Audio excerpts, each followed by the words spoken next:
go. It is. We are live. Dennis, welcome back. We're back. We are. This is like we are in interview number. What we going on? We're about to break some records here. Well, every time it's a pleasure. It is, man. You've been dropping some bombs the last time I talked with you. There's always some nuggets that I think you leave off with, which is it speaks to your own personal legacy, your own enriched life and experience. So I'm hoping you can make us go viral here with another nugget. Maybe we'll go viral with a nugget, with a bar. Well, I love to share, and I love to enrich people's lives, and so we'll see where you take us. Yeah. You just for the sake of the audience who might not be familiar with you, we never know who we're in front of. Probably a newer audience. Who knows? Just tell the audience a little bit about yourself and what you do. I know that you are the CEO of CashMap. Explain that a little bit. Sure. Yeah, I'm the creator and founder of CashMap Consulting. And CashMap is really around a concept that is not taught by finance professionals at all. And that is the power of timing.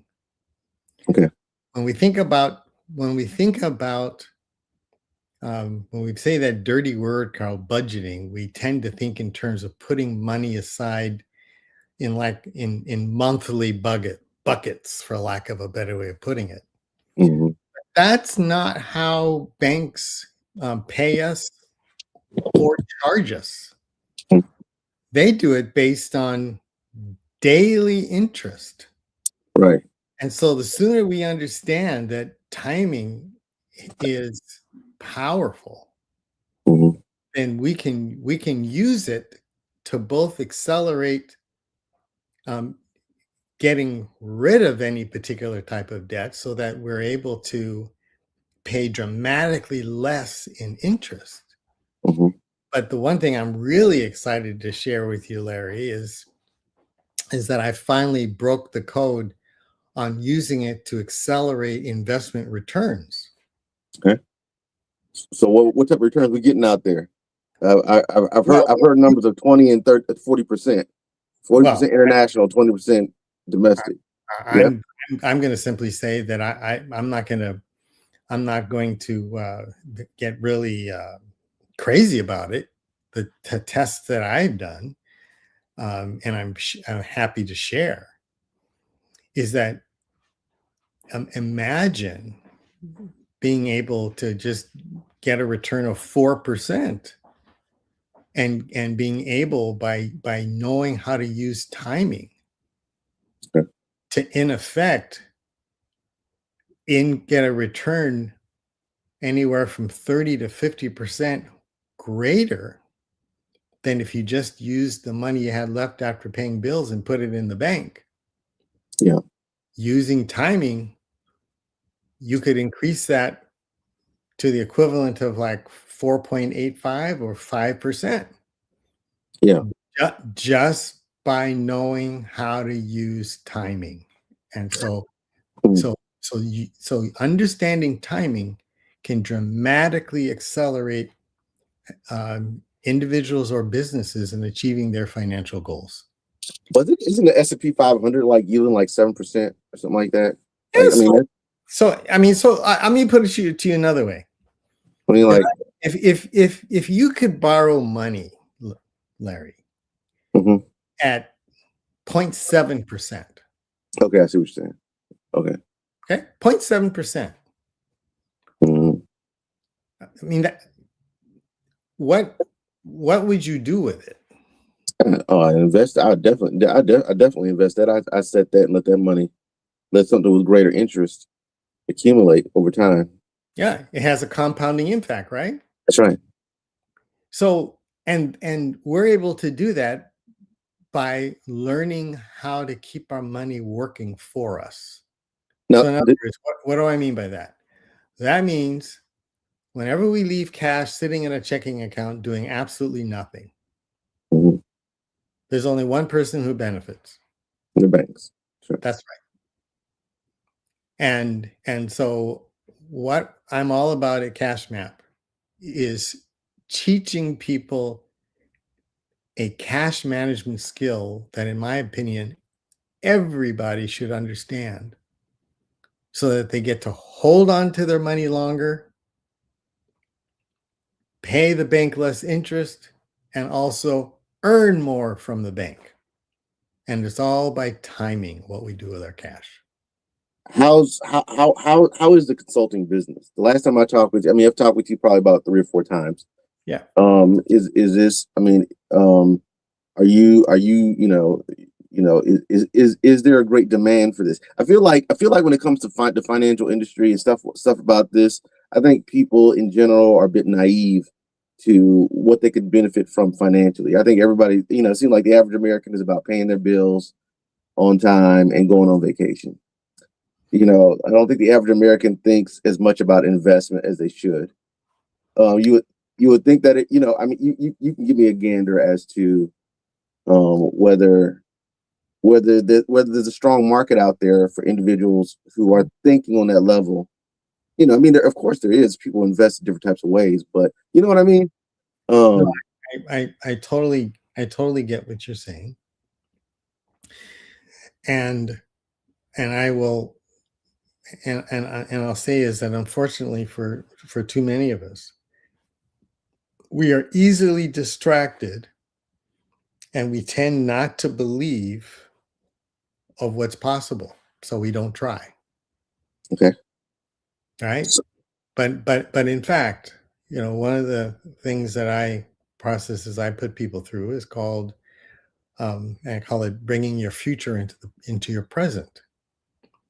And what that means is sitting down and writing out what are the events that are over the next 3, 5, 10 years Mhm. that are most important for you to achieve. And if you didn't hit it, you want to kick yourself in the backside. Great question. I think those are questions that cause people to slow down and think, and I think most people are moving at 100 miles an hour. They don't even stop and they think, and unfortunately too many people think it's not possible, so therefore they don't become focused, and therefore they don't take the time to actually try and learn it. Just for the audience sake, who's your target audience when you talk about Cash Map and the benefits of Cash Map? I get it vaguely. This is always a vague conversation. I sort of get it in a nutshell, but I don't want to speak on your behalf. Like, who are you? You're talking individuals with a certain credit level, with certain even assets, possibly with certain amounts in the bank that have a certain amount of income. Correct? No. Okay. So who's your primary audience? Like, for somebody who's your average customer? So those are two different questions. Okay. I think there's two issues here. Is somebody getting ahead has nothing to do with how much money they make. All right. Let me say that again. Getting ahead and building a financial legacy is not built on how much money you make. How much money you keep. Is that where we're going? It is about how much money you keep. That's Yeah. right. And I'm not going to be naive enough to say for individuals that are below a particular level that it makes it, especially in the current environment, it almost feels impossible because of some of the things that are happening most recently. But what I find is the common thread for people who are successful in that I have worked with is, number one, they have a focus on wanting to build a financial future for themselves. Okay. Can-do attitude. That's right. All right. The second one is they're teachable. Okay. And third, they understand it's a journey. So there's no quick get rich schemes. Okay. So I come to you with a 500 credit score. You got a can-do attitude. Well, and then I'll have to say, for the tools that I need, we got to get that credit score up. Okay. So So generally, for me to take somebody and just move them right into the program, I need a 700. okay, so there's the baseline. What's the baseline credit score you need? So, 680 will be the absolute minimum. 680 is very strong. Yeah. I would say that I would say you're looking for a certain type of individual. I would go back to my original. It goes beyond can do attitude. It goes towards chess position at that point. Well, I mean, many individuals who they end up having a poor credit score, it is a reflection of mistakes that have been made. Yeah. Right? It's not a measure. It is not a measure of your income. Rather, it's a measure of mistakes that were made.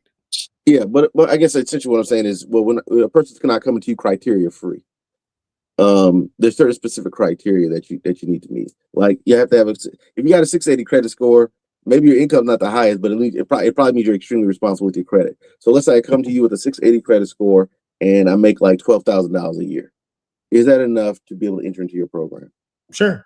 But my next question I'm going to ask you is how much do you keep it out of that 12,000? Let's say zilch. Let's say zero. Let's say at the current state, of course, $12,000 a year. Let's say $24,000 a year. That's still, $30,000 a year, $40,000 a year is still baseline. Yeah. So we are looking at needing to have it at least, $100 left over after they pay the bills. People have to be having what we call is called cash flow. It's meaning money left after bills are paid. Yeah, that can happen a couple of ways. Either you make more or you spend less. Or you do both. Or you do both, right? Of course. Yeah, no, that's right. And I might also add, this is applicable for businesses. I've seen businesses do the same thing, where they have cash and it's just sitting in a checking account doing nothing. Can you see me? Yeah. Can my screen is over, my computer is overheating, so I'm trying to be mindful of it. I think our session is going to end up getting derailed because my computer it just said it overheated. So this sucks. Yeah, lion, tigers, and bears. Here we go. It says the computer is overheating. Let's see here. So we got a little bit of technical difficulty.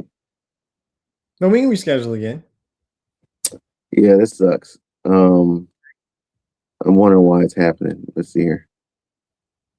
Let's see. One sec. I'm running this off of a netbook. That's my handicap. So let's see. It won't allow me. It completely, when it overheats, it completely shuts down.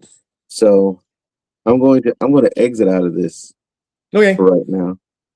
Because I can't see you, and the response from my screen is not allowing me to engage visually with you right now. Okay. So let's pause for right now, and then I'll figure out my technical difficulties, and then we will reconvene, and hopefully we won't miss a beat the next time we talk. Yeah, and if you want, you and I can just have a one-on-one, and I'll show you this latest product that I've created that I think you'll absolutely love.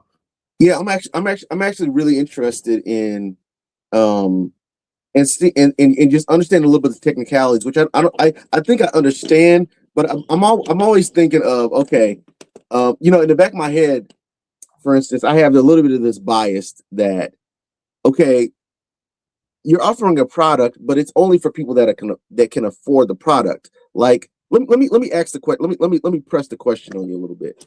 So you said you need $100 over.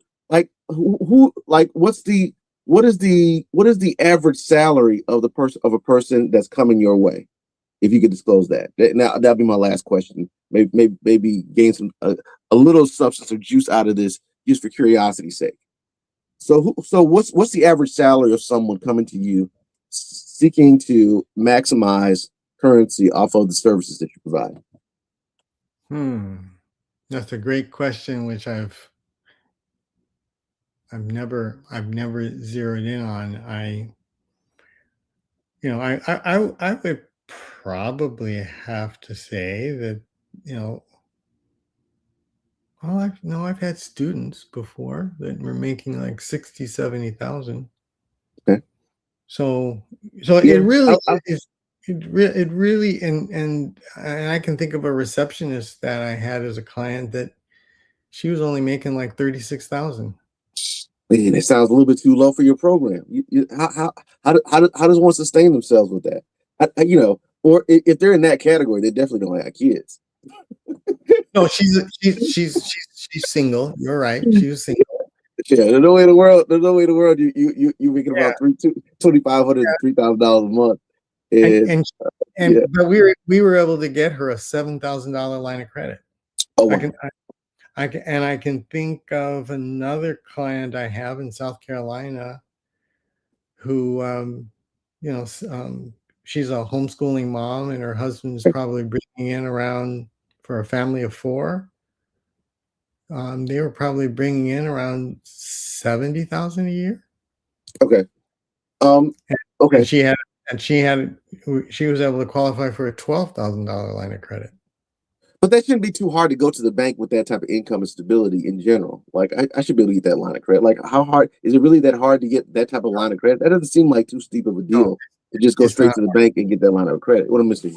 Or a credit union. Yeah. Like I should be, Yeah. I should be able to go to a credit union and get a personal line of credit for that amount just Yeah. off of that alone. What Yeah. distinguishes your financial services from just going straight to the bank and getting a line of credit? No, well, that's what you do, and then I show you how That's to part of the program. Okay. Okay. I show you how to effectively use it safely with minimal risk. Ah, okay. So the emphasis is on use safely because technically you're invested in anything, right? That could potentially yield income, but you are offering a product or vehicle or approach that allows them to get the most out of it with minimal risk. Exactly. And I say risk to the bank as well as to you, the user. But yeah, let's you and I get together sometime, and I'll show you the product. Yeah, I'm definitely interested in that. I'll talk to you on the back end here. And Okay. I'll close out the session right now, but that's solid enough explanation for me to close out and publish this. So I appreciate you sitting down with me. Of course, we'll stay in contact. So we're gonna stay in network. I'll probably give you a call. I'll give you a call either today or this week for sure. Okay. Guaranteed. Sounds good. Okay. All right. All right. We'll talk to you. All right. Okay. Bye-bye.